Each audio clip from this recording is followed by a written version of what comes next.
Mga kaludi natin dyan. Ito, gumagawa tayo ng Halo Mami. Kaya let's go dito sa Tapsugan na tumas mabuha kung nangihina ka. Alam mo na kung saan ka pumunta, guys. Kaya let's go. Ayan guys, syempre lalagyan natin ng sahog. Ito yung dila ng kumari mo o kumpari mo, chismoso. Isasahog natin dyan sa Halo Mami. Diba?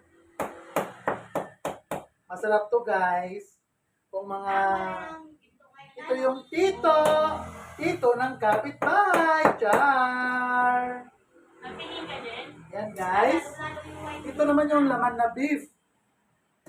Hindi, nagtingin lang ako. Siyempre guys, kung talagang nanghihina kayo dyan, kailangan nyo ng energy. Alam nyo na. Ayan guys, oh. Ito yung Halo Mami natin guys. Ang masang presyo to guys, just only 100 pesos. Pero sold ka na, kasama pa ang kapitbahay. Kaya, let's go! Tapsugan!